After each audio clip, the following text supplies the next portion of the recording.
Welcome to this e-lecture on contracting part 2, contract types. My name is Finn Winstra, professor in purchasing and supply management at Rotterdam School of Management and holder of the chair endowed by the Dutch Association for Purchasing Management, Navy. This e-lecture was originally developed for the course Purchasing and Supply Management, a core course in the Supply Chain Management Master's program at RSM. During the presentation, I will refer to a number of sources. You will find the full references of these sources at the end of the presentation.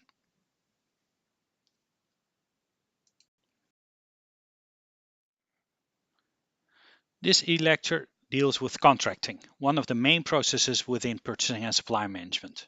In the PSM wheel, which we often use as a reference framework in structuring our teaching, contracting and implementation is the fifth process within the upper half of the wheel, the sourcing part. Contracting follows tendering and supplier selection, which we address in another e-lecture. In the first part of this e-lecture, I have addressed the general functions and elements of contracts and some basic legal aspects. The second part addresses the main contract types.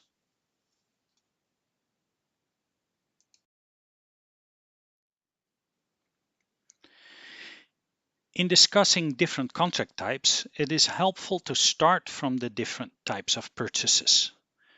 With respect to contracts, one can distinguish two main groups of spend.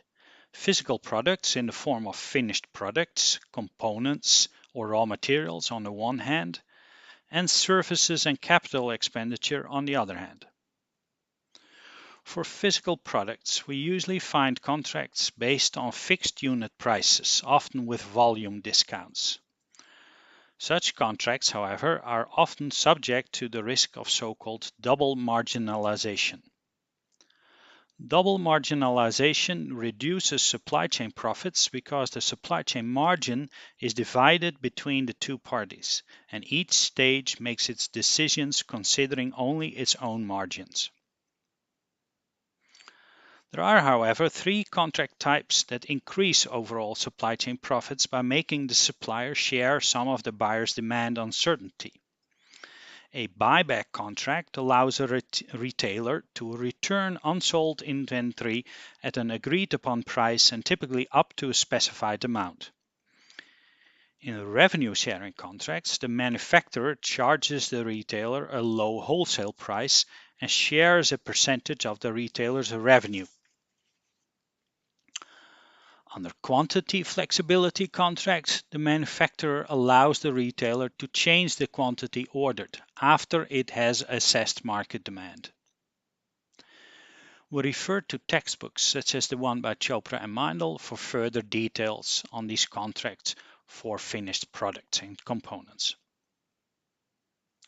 For services and project-based capital expenditure, one can distinguish a different range of contracts, and that is where the remainder of this e-lecture is focused on.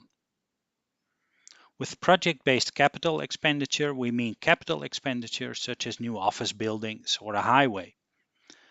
Acquisitions such as laptops and office chairs may also be put on the balance sheet and therefore qualify as capital expenditure. But since these are typically standardized finished products, they're typically contracted under fixed unit prices as described above.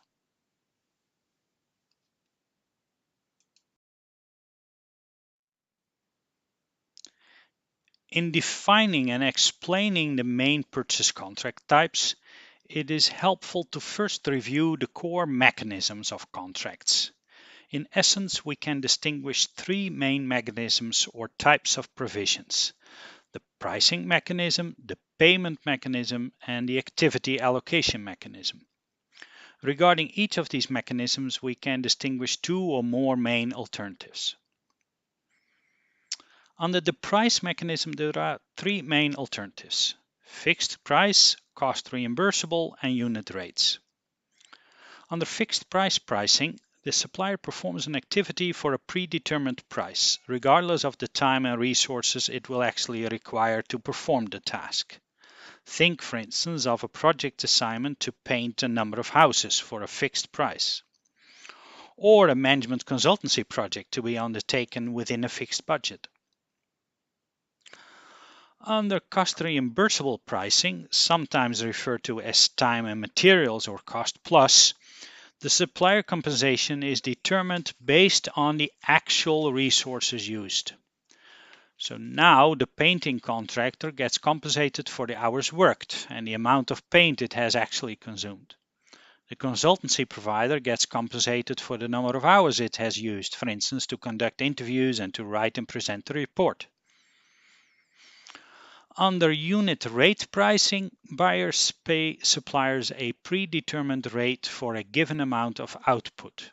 This is typically applied to standardized activities that the buying firm frequently requires. For instance, a construction firm may pay its painting subcontractor a fixed amount of euros per painted square meter.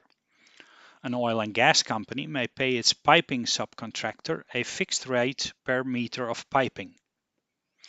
In slide 6, we will come back to the choice between the different pricing alternatives. Next, under the payment mechanism, we can distinguish two main alternatives. Either the full amount is paid at once by the buying firm, or the payments are split up into different installments. For instance, 30% is due when signing the contract, 30% at some predetermined milestone, and 40% upon final completion of the assignment. Milestone payments are typically used in case of a long project duration and when the supplier is incurring substantial expenses upfront, for instance, to buy materials.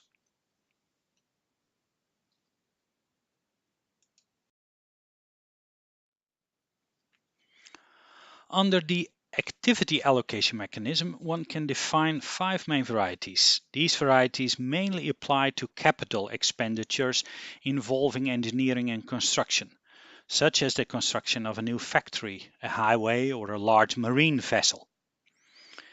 In the construct contract, a supplier only needs to produce or construct the object, based on specifications from the buying firm. In the design and construct contract, the supplier also designs the object, for instance a bridge or an offshore oil platform. And in an EPC contract, the supplier additionally has to procure and manage all the materials and subcontractors. The final two varieties allocate responsibilities to the supplier even after the delivery of the object. In a DBFM contract, a supplier has to arrange for the financing of the investment and the maintenance of the object, for instance a building. The buying firm typically pays a periodic service fee. In the case of a DBFMO contract, the supplier also operates the object. For instance, it delivers the guards for a prison facility that it has built. The choice for a specific activity allocation can be framed as an issue of outsourcing. It depends on how much risk a buying firm wants to allocate to suppliers and how much expertise a buyer has compared to suppliers. Also, the buyer's financial position may have an impact. Under DBFM and DBFMO contracts, the buyer does not have to make upfront investments and in a sense buys services rather than assets.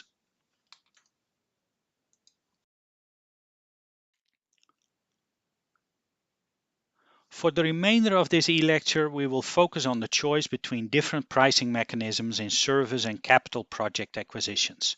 We focus on the most widely used alternatives, fixed price versus cost reimbursable pricing.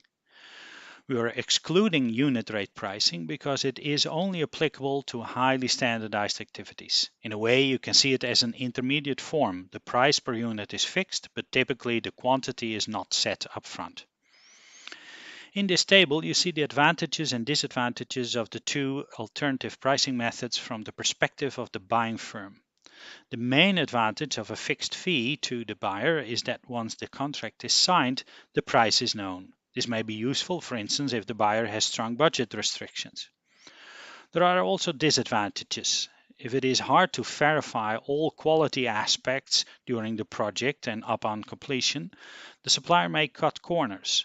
Also, contracting on a fixed fee requires detailed specifications of needs by the buying firm. Otherwise, suppliers will vary widely on their quotes, or they will all charge a high risk premium because of the ambiguity in the specifications. Cost reimbursable pricing, on the other hand, may reduce risk for suppliers and thereby attract more bidders in the tendering process. Also, when the buyer receives the final invoice, it can learn, for instance, how many hours and other resources a supplier has used and may use this information in other projects.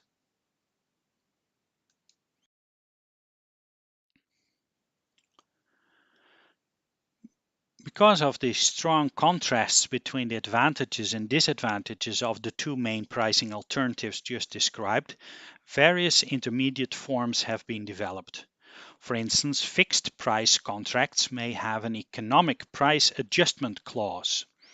For instance, the construction of a bridge may be contracted at a fixed price, but part of the total sum is indexed for price fluctuations in the steel that the contractor needs to buy.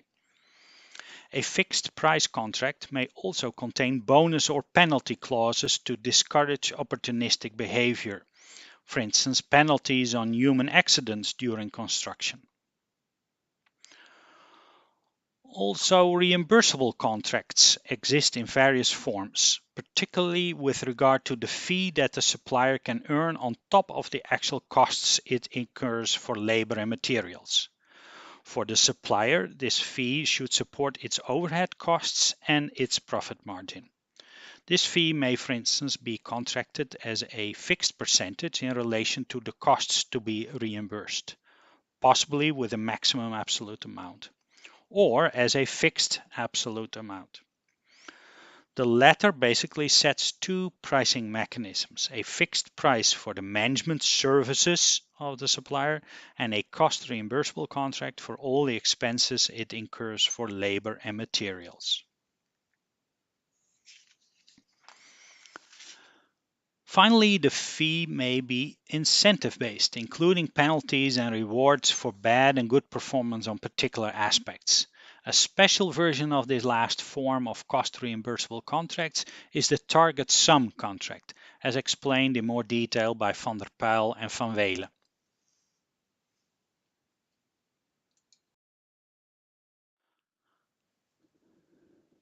We can put the different pricing mechanism alternatives from the previous slide onto a spectrum like here, illustrating the respective amounts of financial risk for the contractor or supplier versus the owner or buying firm.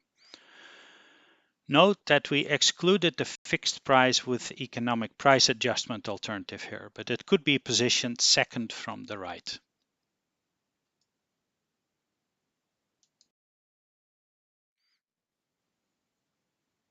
Finally then, can we say something when to use which pricing mechanism? By and large, one can argue that fixed price contracts are suitable in situations of low uncertainty.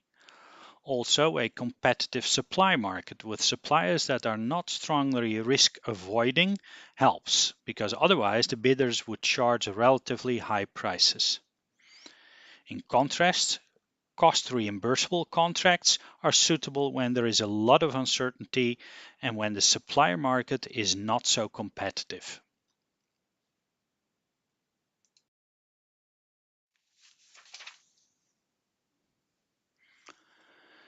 This concludes our e-lecture on contracting part 2, contract types.